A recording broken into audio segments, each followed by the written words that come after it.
Darling, forever I would trade it for your love, your joy forever.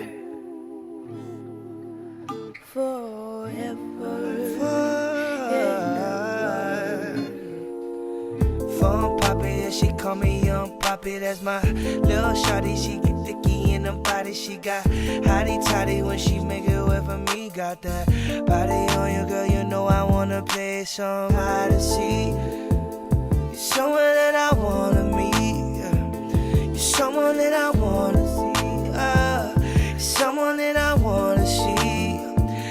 And I got every idea in mind to get you poppin'. She said she just wants some liquor, so just stop it. I don't pop no pills or do none of that extra.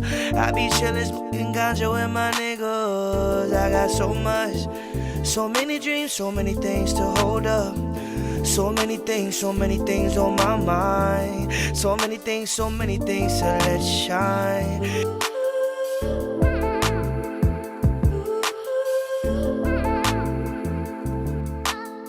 All right, so welcome back to Unrestricted Free Agent. I'm your host, Jonathan Ojo. It's a pleasure and honor to be back. We appreciate this guest, a gentle giant, one that's well renowned in Palm Beach and all over. Kai James, please introduce yourself to the people and let them know a little bit about you and your playing career. What up, y'all? My name's Kai James. Born and raised in West Palm. I went to Dwyer High School. Played 4 years at Florida State. Was drafted in the third round, number 34 overall by the New York Liberty in 2017. And I'm in year 6 of my professional career, basketball.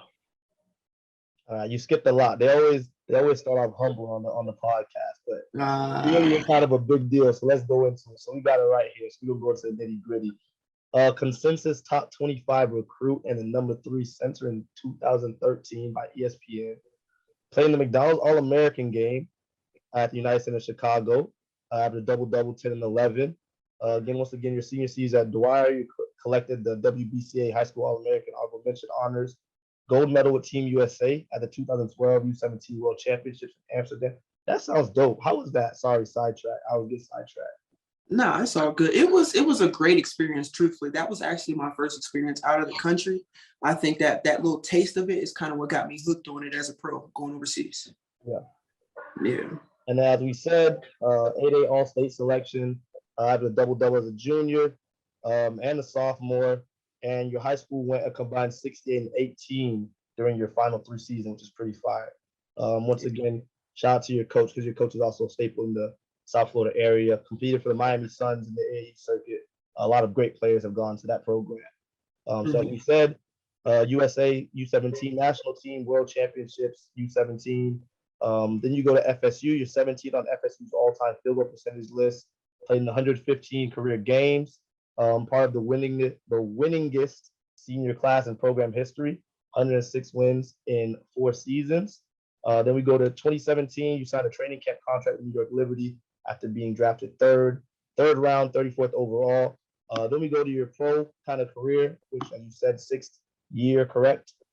Correct. This is year 6 for me. I'm going into. So you start off in the Belarusian Cup winner in 2018, EWBL, 2018 Player of the Week, of a few of those. Once again, Eurobasket All BWBL honorable mention, BWBL finalist 2018, All EEWBL honorable mention, Eurobasket All Belarusian League first team. Got a lot. Woo! When I wrote this list, I'm like, go hold you. I was like, God. Belarusian League regular season chat 2018. Then you go Spanish League, Liga Dia, 2021 Player of the Week 3 times. Eurobasket All Spanish League honorable mention. Asia Basket All Jordanian D1 League Rebound of the Year 2021. Jordanian League regular season champion 2021. Jordanian League champion 2021. Eurobasket All Israeli League honorable mention 2022. I went forward and I'm going backwards. Kind of skipped a few around. 2017, 2018. I'm gonna murder these names. The BK Smoky Minsk, the Belarus Premier League. Like I said, EWBL, BWBL, 2018, 2019.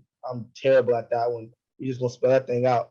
PSZ Zolka, AZS, UMCS Lublin in Poland. I'm just gonna name the city or whatever. That's what I'm gonna say. You played in Poland, and then you moved to Turkey. Once again, numbers were always solid, 14 and 8. I see 15 and 8. Jeez. Then you move to Spain, as we said. You go to Israel, same thing. Numbers were always consistent, 15 and 7, 11 and 10. You're a double champ. And then now you're at Mexico, which we talked about a little bit earlier. Joined them for the playoffs. Talk about your tenure at FSU and how that experience was for you, and how well that kind of prepared you for professional basketball. I think FSU was a great place for me to play as a player, as far as developing myself as an individual, because I learned a lot of different tactics that are translatable to the professional game. But as far as like developmental side as an individual, as a woman, I think that all the trials and tribulations that I went through at Florida State 100% helped me prepare for who I am today. A lot of people don't know all these different accolades that I came out of high school with. All those accolades don't mean anything once you get to the next level. Of course, yep. Yeah, because everybody's bigger, faster, stronger, and now you're starting over from the bottom. Yeah. So how do you rebuild yourself? How do you redefine yourself on another competitive level? And Florida State was a different system for me. A lot of people, if you don't know me, I'm a traditional 5 player. I'm like there's very few of me left in the game. Yeah. So you kind of got to be mindful of how you play in a certain system. Certain systems have to fit me. I don't always fit certain systems. At Florida State, that was a different kind of system. So I think a lot of the things that I learned from Florida State, my experience there, is more so off the court. Got you. That makes perfect sense. And then next, talk about the WNBA. And obviously it was a short stop, but talk a little bit about the real school. I feel like there's a lot of misconceptions about the WNBA as a whole, and also what you guys go through in terms of, taking contracts overseas because of the pay gap and things like that. And the conditions. So talk about your experience, why it was short-lived, if you have any regrets in that arena, and just what you learned about the WNBA as a business. Pretty much you kind of just summed it up in the last couple of words, actually. It's a business. Yeah. And if it's like any other business, if you're not appropriate as far as what they're looking for, as far as they're pushing their business forward, can you help that business win in translation to basketball games? Then they're going to try to sub you out and put somebody else in that position. Mm-hmm. Now, do I regret it? Absolutely not. It's a great opportunity for me. It was one of my dreams that I never thought I would have accomplished given the type of career that I had at Florida State. But for lack of a better term, what God got planned for you, nobody can stop it. So it was a phenomenal opportunity. And I at this point, I just want to thank New York Liberty for taking that chance on me and drafting me in that 3rd round. Yeah. And then kind of further touching on that, your transition from college to WNBA to overseas. Talk about the process of hiring an agent. I know we spoke to a lot of athletes, and I know it from the men's side. And the women's side is pretty similar, but I know we spoke at the wedding a little bit just about how the women's contract structure and things like that, and with agents are a little trickier. So how do you navigate that, and kind of who helps you along the way? A lot of my navigation was more so trial and error. I'm the type of person to where I'll do things instead of just asking around. I'll do things and kind of just figure it out on my own, figure it out as I go. But I went through about 4 different agents. And I say 4 because it really was, I left one recently and then went back to the initial one that I was at. So my current agent right now, his name is Fabio. Great guy. Best agent I've ever been with. Not a knock on any other agents because everybody has different needs when it comes to their players. But Fabio is the best agent I've ever been with. That's fire. And so talk about getting your first contract, or even through the pre-draft process with your agent, or how they even approached you at coming from FSU. Well, truthfully, they didn't approach me. I went to, I was a part of the WBCA. It was like a conference that was at the Final Four in Dallas, the year of 2017. And I happened to go to a WNBA combine that was there.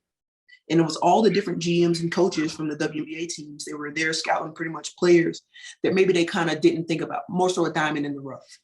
And New York was there and they saw me and they really liked me. Actually, at the actual combine, I was one of the, I think, top 3 players in the combine. And I think that's what helped me stand out as far as like all of the other competition there. And then truthfully, I had no idea that this was even going on. My current agent at the time, he didn't let me know anything about it. So I was at a recruiting visit with my sister, my little sister. I don't know if anyone knows, but she used to play basketball as well. She was on a recruiting visit in Jacksonville. And I was sitting in a hotel room and I just happened to turn on a WNBA draft. And I see my name pop up on the screen that I was drafted. And I was like, wow. Crazy. Yeah, it was OD. That's so crazy. But it's funny that you said that because a lot of players kind of have that similar experience where it's not really politicized coming out of college. And some people, they're fortunate enough to where the age is kind of on their radar. But it's funny how you found yours and how, that led to kind of long-lasting partnership. And then you talked about how you went through 4. Give us some insight into kind of why you switched or what were some things and it's not even slandering, but just some things that people need to look out for when looking for agents. I know we spoke about it a little bit and how you like to place yourself on the teams and why an agent wouldn't put you in a bad situation, which would pretty much ultimately lead to you failing, and just how that kind of helps you within your 6-year career because you're pretty much a vet now, being in the years. At the end of the day, it's just human nature. We do what's best for us. Yeah. And agents, that's their job. So it kind of all boils down to what's best for them. If an agent places you on a team that kind of isn't a best situation for you to succeed as a player, it could be some underlying things as to why he did that. Let me give you an example. Let's say you and I are represented by the same agent. Yeah. Let's say you Juwana man, for lack of you know what I'm saying? Yeah. We're represented by the same agent, okay? Let's say we play the exact same position. Now, we're competing for one spot, right? Yep. And your contract is a lesser amount than mine is, right? Yep. So let's say I'm making $200,000 this season, but let's say you signed a contract for $90,000. The agent makes 10% of whatever that person is signed for. So the agent will get right. So the agent will get 10% of 200,000 as opposed to 10% of 90,000. Yeah. So I'll take 20K over 90K. Over 9K. I'm not sure about anybody else, but that makes sense. So now if I want a certain player to succeed because I get more of a beneficial, like a monetary gain in my pocket, then I kind of would place both players there just to say for the sake of placing them there, even though one might not really play it. Right. Mm-hmm. So I get the commission from the $20,000 from the $200,000 contract. And I even get the commission from the $9,000 commission from the $90,000 contract. See what I'm saying? A lot of the times agents just place players for their benefit, not the player's benefit. Most times it has nothing to do with the player. It's more so how much can I pocket? There's very few agents, which is kind of what led me to bouncing around from agent to agent. There's very few agents that genuinely care about their players. Now, I'm not going to say that there hasn't been any agents that I've been represented by that didn't care about me, because that'd be a blatant lie. Yeah. But I'm just saying that the one that I have currently right now, for me and my style of play, for someone to represent me and how I am as a player, he's the best fit for me. Makes perfect sense. And then you introduced your sister a little bit earlier, but you're one of 11 siblings. Talk about how that was. Bro, I didn't even know that. I thought it was like 6 or something. Nah. I was kind of growing up, and even now as an adult, how much your family has impacted your journey and what they kind of mean to you. My family is a big part of who I am, and it's also a big part of my strength. We grew up dirt poor. Yeah. I mean, I'm not going to get into the specifics of how I grew up, but we didn't grow up with very much, and really all we had was each other. So it kind of helped us bind together and bond together and find those little small things to help you stand on your own. And I think that plays a crucial role into how I handle my profession overseas, because when things get tough and things get bad, and it ain't going to always be sunny outside. So how can you find that level of strength when things aren't going your way? And I think the fact that I grew up with such a large family, raised by a single mother, we didn't have much again. So being able to do that for 18 years of my life, it's nothing for me to do that for 8 months, 9 months at a time. And then at the end of the day, if you look at it on the bigger picture, everything's being paid for. You get paid to travel the world. Yeah. And you make great money to dribble a basketball. What you complaining about? Yeah. And did your mom push you into sports, you and your siblings, or was it kind of something you guys naturally gravitated towards? Because I mean, and not all of them, but a lot of your siblings played sports and were pretty dang good at it too. Yeah. I don't know if anybody's ever really seen us in real life, but we're huge. So, I mean, sports is kind of what we were born to do. My mom isn't super tall herself. I mean, for a woman, I suppose because she's about 5'10", 5'11". Yeah. But she was more so just focused on raising us, just trying to get us out of the situation that we were in and trying to get us into better lives as we transition into adults. But she did always try to put us in the best situation as far as like opportunity. It's kind of where I met your dad, being part of a teen center, youth empowerment center. Yeah. And so being a part of different things like that, she would go and seek out different opportunities that open different doors for us. And another thing, youth empowerment center, that's truthfully how I first picked up a basketball. My older brother who plays basketball, who played at North Carolina, he still currently plays professionally. Now he's 6'11". Initially, when he picked up a basketball, I was his second in command. Whatever he did, I did. So when he picked up a ball, I picked up a ball. Miss Washington from the teen center is what dragged him to the basketball court and had him playing basketball. And that's how I picked it up. When he was playing, I was playing. That's so dope. And again, I feel like it's not even to sound kind of like token, but I feel like that's a story for so many of us and our people, just all around the United States. And so I feel like it's crazy just how we kind of do it out of necessity. You know, it's almost like a resource for us. It provides us comfort. But how we do it to escape kind of our situations, our livelihood, but we don't look at it like that. Like you can't tell somebody, like I always think about like when I go to visit, my parents in Haiti, and like you can't tell those kids they're poor because they're so rich and everything else. You know what I'm saying? Right. We just never do any better. So it changed our adult perspective and just what we see and what we have now. And so it's so great that you kind of keep that perspective. And even with that, the second thing we want to talk about is with all the places that you kind of lived overseas and the places you've traveled and things you've experienced, has that changed your view of the United States any? I know some people kind of adjusting is so hard that they miss or they can't handle it. Others, they just love the freedom. And it's almost like the United States become almost boiled down to like, it's not even all that. So how have you adjusted overseas in all your different locations? Because everywhere has different cultures, different customs, a different lifestyle, everything like that. Yeah. I wouldn't say I've completely turned myself off from the United States because home is always home. No matter how far you go, you're gonna always come back home. And at the end of the day, my family's in the States. Everything that I love, everything that I'm accustomed to is in the United States. But I will say that traveling the world as an adult, as opposed to my view on the world as a teenager, as a child, complete differently. It's like night and day. I will say that a lot of the things that we are almost fed and programmed to believe about the world through media and things like that in the States, it's kind of a skewed point of view. Yeah. It's not necessarily what they make it seem. But I think a lot of the different cultures that I've interacted with, I think that has also helped me develop into a great individual that I am today. That's valid. And every episode, we always wear something on article of clothing that represents somebody or a brand, a local brand like that. So today I'm wearing my Runway hoodie from my friend Matance. If you have any brands or anybody that you'd like to give a shout out to, anybody who's doing something positive or that has a local business that you want to shout out to, here's your time. My little sister, she has a social media page. It's called Yoga for Black Girls. I love it. I love it already. Yeah. So it's just creating a space for people to look like us. It's not many of those different areas and atmospheres out there that allow people to kind of just unwind and relax when you're in a room with somebody that you can relate to. But that's what Empress is doing. She's trying to build a platform for those people that are kind of anxious, social anxiety. That's a lot more common than people actually realize. Just giving them a space and a platform to voice themselves and just purely be themselves.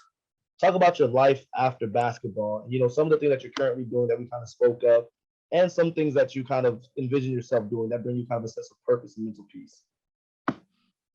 Life after basketball, big picture. I don't think I've actually talked about this with quite a few people, but I kind of just touched on it briefly as far as Youth Empowerment Center. 100%, I would not be who I am today if it wasn't for a Youth Empowerment Center. And I think inner city children and children of the ghetto, they need those opportunities that Youth Empowerment Centers provide, hence the name Youth Empowerment.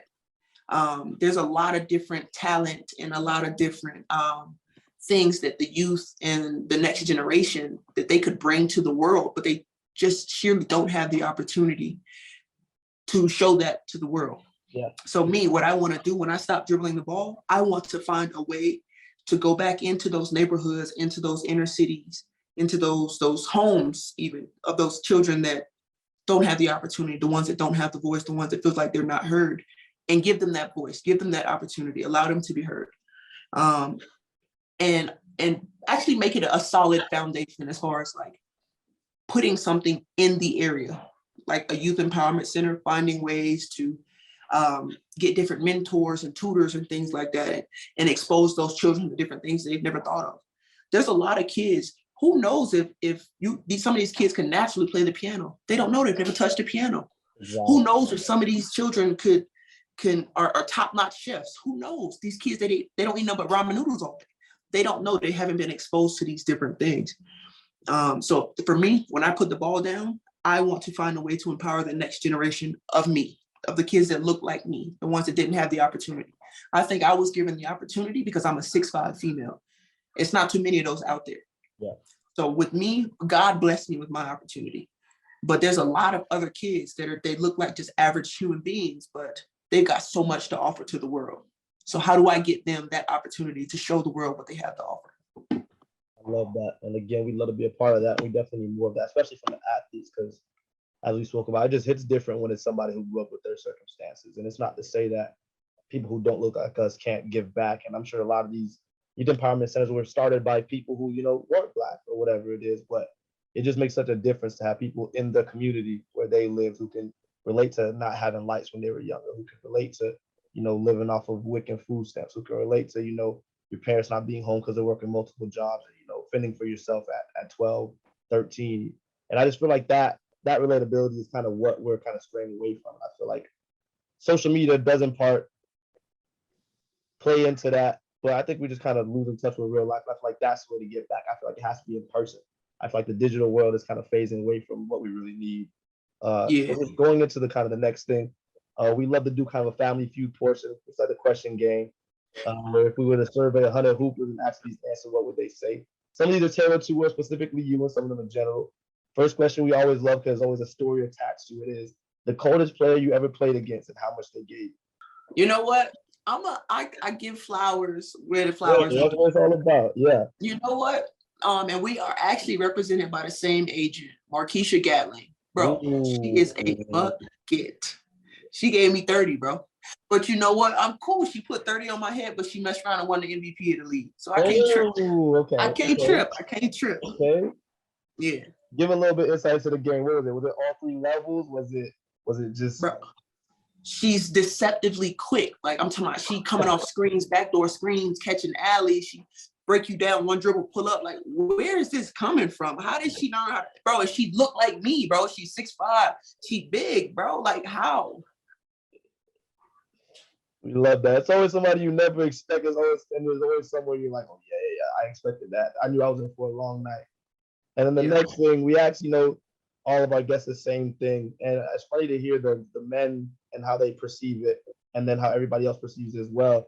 Do you think men's basketball is different from women's basketball? I know we always say the lack of athleticism, but do you perceive that the fundamentals are better? Do you perceive that, I've heard it that women care more about the game because men, kind of loaf around sometimes. I've heard the skill level in women is insanely higher. So how do you feel about that? Overall, I would say if you when you compare women's to men's, it's almost comparing apples to oranges. Yeah. They're both same fruits, as opposed to we both play the same sport, but comparison in that manner is apples to oranges. Now, if you put us on the same platform, if you take a woman with the mindset that she has right now, the way that she understands the game of basketball, and put her in a man's body, as opposed let's say take Sue Bird, all right? I love that. Keep going. A GOAT point guard right now at the women's game, all right? And you take, I want to say Chris Paul, but Chris Paul, they're on the same level. Sue Bird and Chris Paul, okay?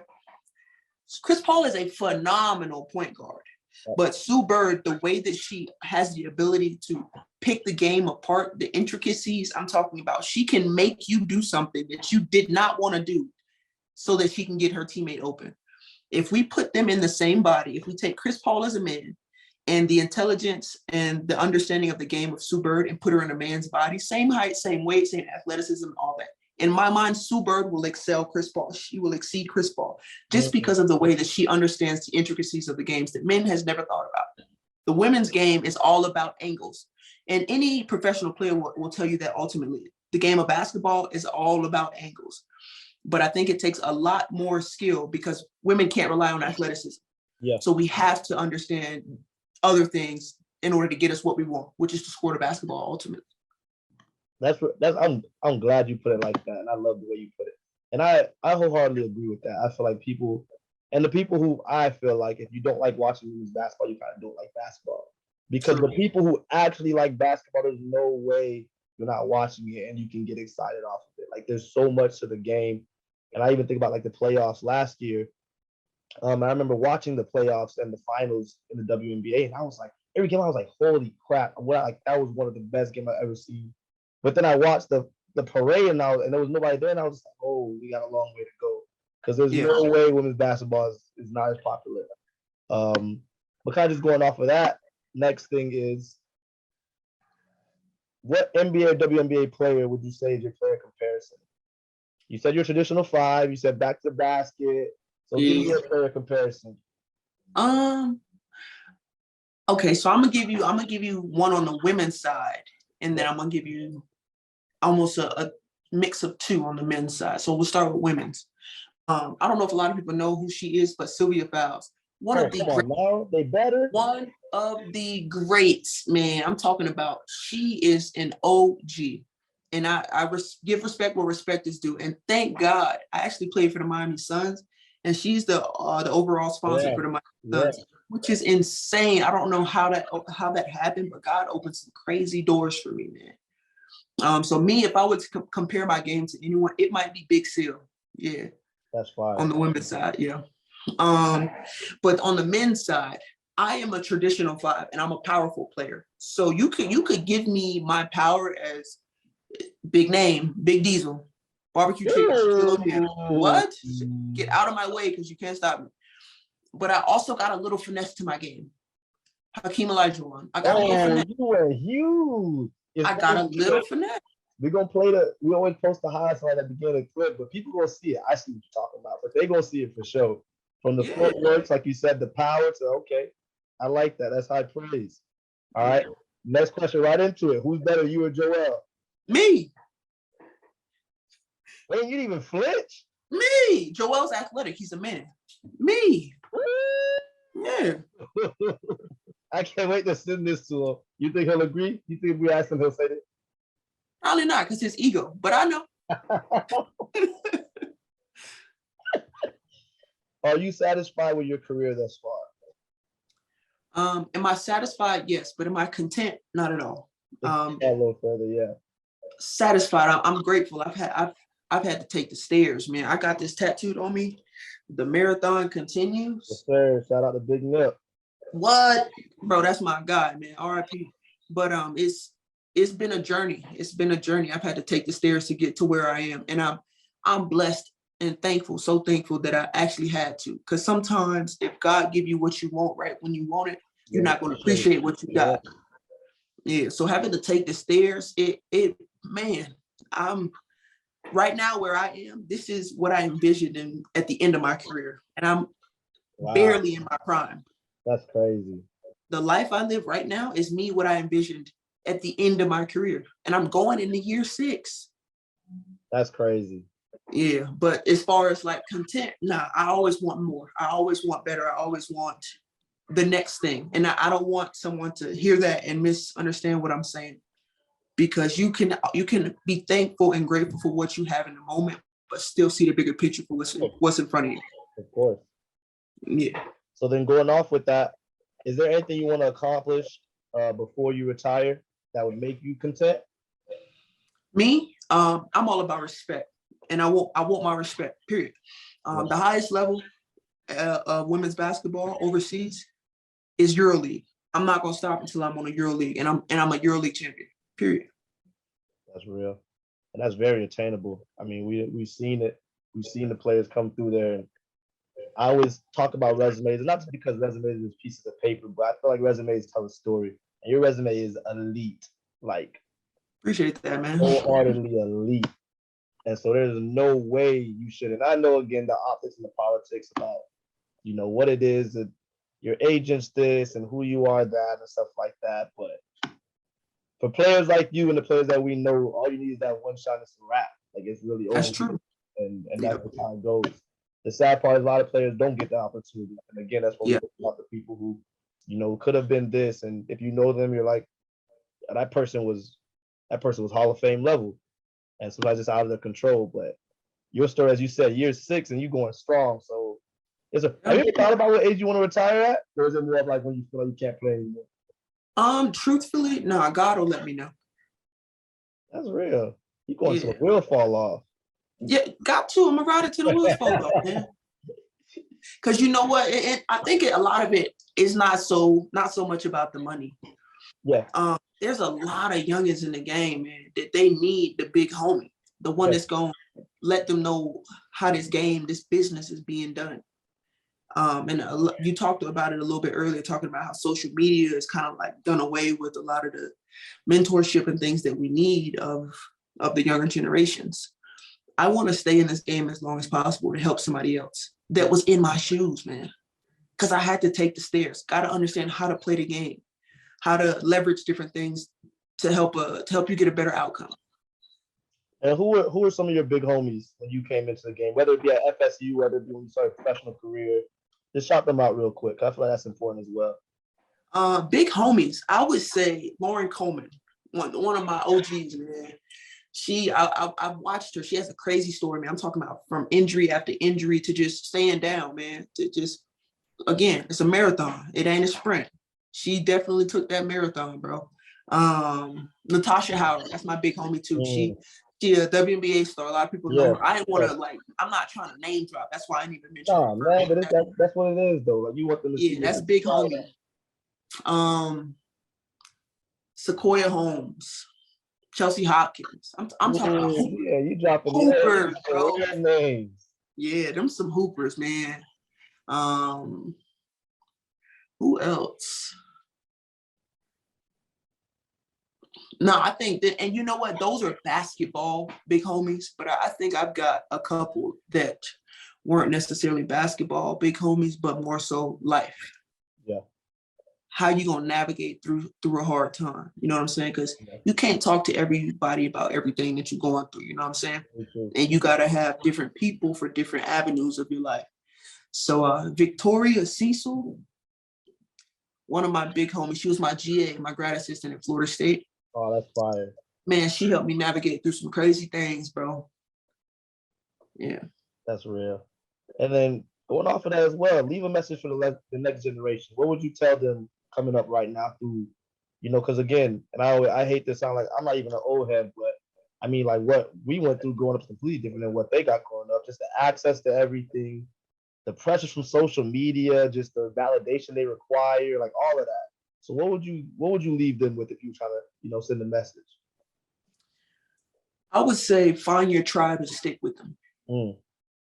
Find the ones that if your back was against the wall and it was you against 1,000 other people, who else would have their back against the wall with you?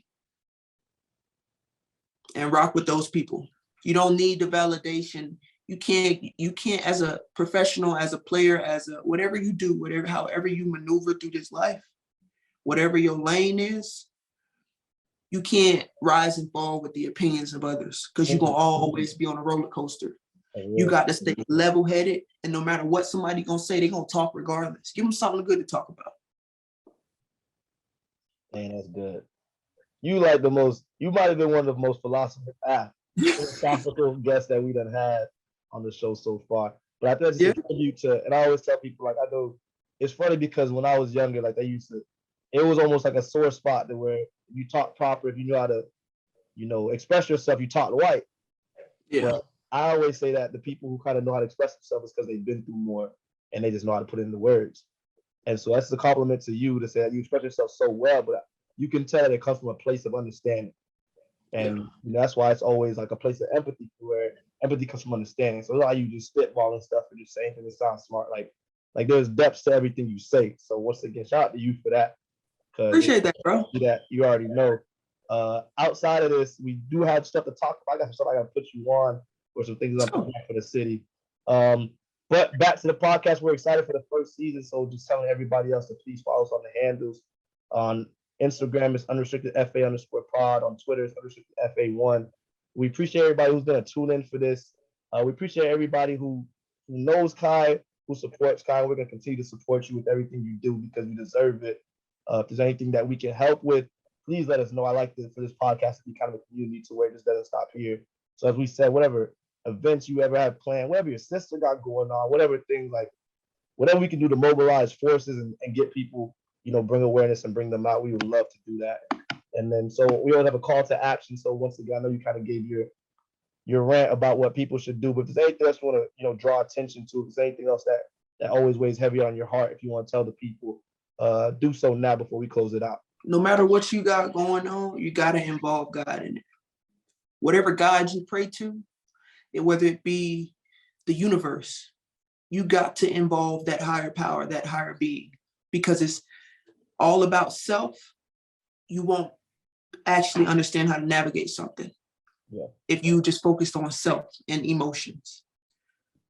Seek that higher power. Yeah. And once again, you can never take that out of anything. So once again, we appreciate you so much for coming on. It's been a pleasure. When's your next game again? We're supposed to play tomorrow, but it's pushed back to Friday. Friday. Friday. What are you gonna drop? Give us the game plan. Hey, I'm just asking. It's win or go home. Y'all won't see me back in the States on Saturday. Let's just put it that way. Yeah. All right. I love that. We definitely gonna keep up with it. Once again, best of luck to you here and wherever else you go after this stop. We hope to see you in the Euroleague.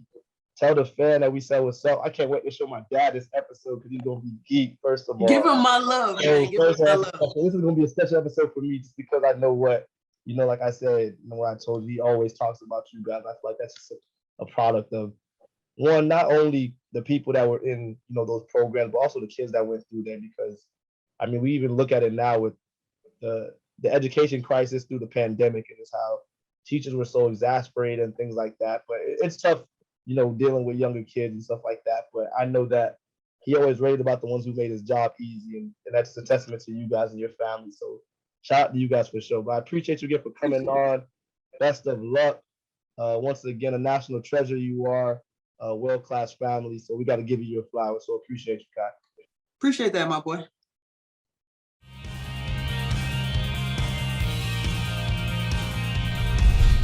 Greatness. It's something everyone strives for. Just want everything about me before I leave this earth to be great. It's not easy being great. Learning from the best certainly helps. Kai James feels she's doing just that by learning from Florida State's all-time double-double leader, Natasha Howard. It's gonna be a journey, it really is. Playing with somebody like Tosh, it's really, really helping me because, I haven't played for a while, so it's like playing against Michael Jordan, He's just gonna make you better. Tosh is just making me better every day in practice. Heading into the season, Kai James was well prepared to play with a different group of players, as she was one of 11 in her household. It was really hard, but it was really, really fun. Like, we never had a down day.